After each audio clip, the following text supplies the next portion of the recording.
Hello friends, welcome to மாங்கனி சமையல். இன்னைக்கு நம்ம மாங்கனி சமையல்ல நம்ம எல்லாருக்கும் ரொம்ப ரொம்ப பிடிச்ச பாஸ்தா எப்படி பண்றதுன்னு பார்க்கலாம். மசாலா பாஸ்தா பண்றதுக்கு ஒரு கப் பாஸ்தா எடுத்திருக்கேங்க. இது 200 கிராம் அளவு. இது ஒரு 10 நிமிஷம் நம்ம நல்லா வேக வச்சு எடுத்துக்கலாம். கடாயில தண்ணி நல்லா சூடாயிட்டு இருக்குங்க. இதுக்குள்ள நம்ம எடுத்து வச்சுக்கிற பாஸ்தாவை உள்ள சேர்த்துடலாம்.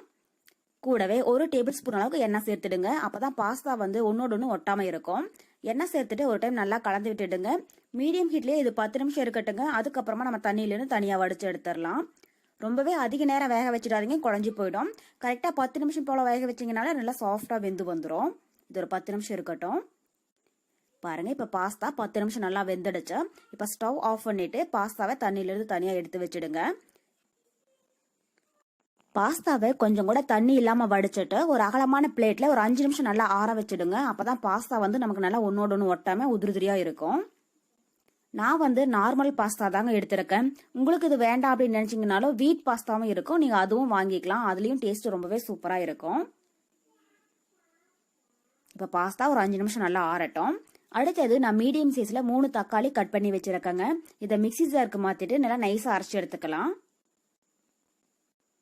மீடியம் சைஸ் தக்காளி அப்படிங்கறதுனால 3 எடுத்திருக்கேன். சின்னதா இருந்துச்சுன்னா 4 அளவுக்கு சேர்த்துக்கோங்க. அப்பதான் 200 கிராம் பாஸ்தாவுக்கு அளவு சரியா இருக்கும். இதை இப்ப நல்லா நைஸா பேஸ்ட் பண்ணி எடுத்துக்கலாம். பாருங்க, இப்ப தக்காளியை அரைச்சி எடுத்தாச்சு. அடுத்தது நம்ம பாஸ்தா ரெடி பண்ண ஆரம்பிச்சிடலாங்க. அதுக்கு ஒரு கடாயில 2 டேபிள் ஸ்பூன் அளவுக்கு எண்ணெய் சேர்த்து சூடுபடுத்திக்கோங்க. எண்ணெய் நல்லா சூடானதுக்கு அப்புறமா இது கூட 2 பெரிய வெங்காயம் நல்லா பொடியா கட் பண்ணி வச்சிருக்கேங்க. அதை உள்ள சேர்த்துட்டு லைட்டா ஒரு 2 நிமிஷத்துக்கு இதை நல்லா வதக்கிடுங்க.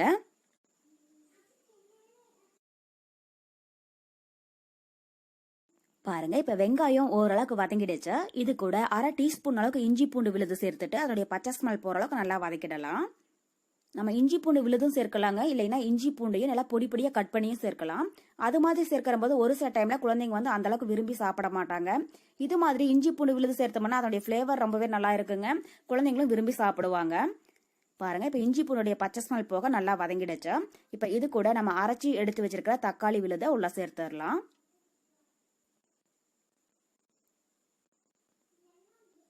தக்காளி விழுது உள்ள சேர்த்துட்டு ஒரு 2 இருந்து 3 நிமிஷத்துக்கு நல்லா இது மாதிரி கலந்து விட்டுட்டே இருங்க. தக்காளி நல்லா வதங்கி அதனுடைய பச்சை ஸ்மெல் போயிடணுங்க. அப்பதான் பாஸ்தா நமக்கு ரொம்பவே நல்லா இருக்கும். பாருங்க, இப்ப தக்காளியுடைய பச்சை ஸ்மெல் போய் எண்ணெய் நல்லா பிரிஞ்சு வர ஆரம்பிச்சிடுச்சு. இந்த அளவுக்கு ஆனதுக்கு அப்புறமா இது கூட மீடியம் சைஸ்ல ஒரு கேரட் பொடியா கட் பண்ணி வச்சிருக்கேங்க. அதை உள்ள சேர்த்துடலாம். கூடவே பாதி அளவுக்கு குடைமிளகாய் பொடியா கட் பண்ணி வச்சிருக்கேங்க, அதையும் சேர்த்துடலாம். நான் ரெட் கலர் குடை மிளகாய் எடுத்திருக்கேங்க. உங்களுக்கு எந்த கலர் விருப்பமோ நீங்க அது சேர்த்துக்கோங்க. இது இருந்தா சேர்த்துக்கோங்க, இல்லைனாலும் பரவாயில்ல. நான் வீட்டுல இருந்ததுனால பாதி அளவுக்கு சேர்த்திருக்கேன். இப்ப குடை மிளகாயும் கேரட்டும் சேர்த்துட்டு ஒரு 2 நிமிஷம் நல்லா வதக்கிக்கோங்க. பாருங்க, இப்ப கேரட்டும் குடை மிளகாயும் ஓரளவுக்கு வதங்கிடுச்சு. இது கூட 1/4 டீஸ்பூன் மஞ்சள் தூள் சேர்த்துக்கோங்க. கூடவே காரத்துக்கு 1/2 டீஸ்பூன் மிளகாய் தூள். நான் குட்டீஸ் எல்லாம் சாப்பிட்றதுனால 1/2 டீஸ்பூன் தாங்க மிளகாய் தூள் எடுத்திருக்கேன். உங்களுக்கு எந்த அளவுக்கு காரம் தேவைப்படுதோ அதுக்கு தகுந்த மாதிரி மிளகாய் தூள் சேர்த்துக்கோங்க. கூடவே அரை டீஸ்பூன் கரம் மசாலா சேர்த்துடலாம். இந்த கரம் மசாலா நான் ஃப்ரெஷ்ஷா வீட்டில் அரைச்சது தாங்க. அதோட ரெசிபி லிங்க் கீழே டிஸ்கிரிப்ஷன் பாக்ஸ்ல கொடுக்குறேன், நீங்க எப்படி பண்றதுன்னு செக் பண்ணி பார்த்துக்கோங்க. கூடவே தேவையான அளவு உப்பும் சேர்த்துட்டு இதை நல்லா வதக்கிடுங்க. நீங்க விருப்பப்பட்டீங்கன்னா இது கூட பீன்ஸ் அப்புறம் முட்டைக்கோஸ் இதுவும் சேர்க்கலாம்.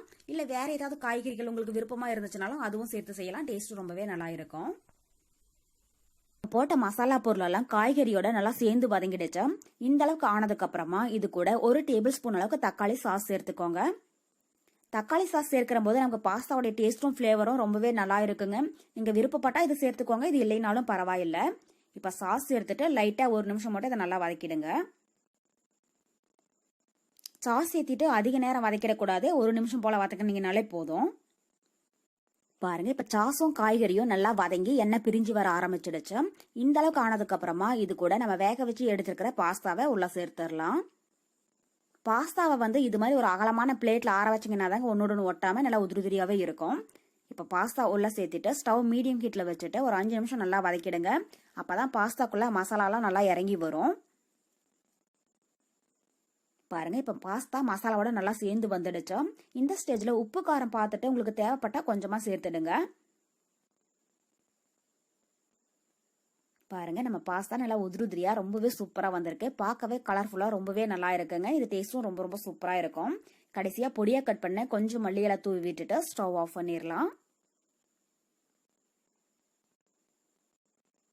அவ்வளவுதான். நமக்கு இப்போ ரொம்ப ரொம்ப டேஸ்டியான வெஜ் மசாலா பாஸ்தா ரொம்பவே சூப்பரா தயாராயிடுச்சு. கண்டிப்பா நீங்களும் இதை மெத்தட்ல செஞ்சு பார்த்துட்டு எப்படி இருக்குன்னு கமெண்ட் பாக்ஸ்ல சொல்லுங்க.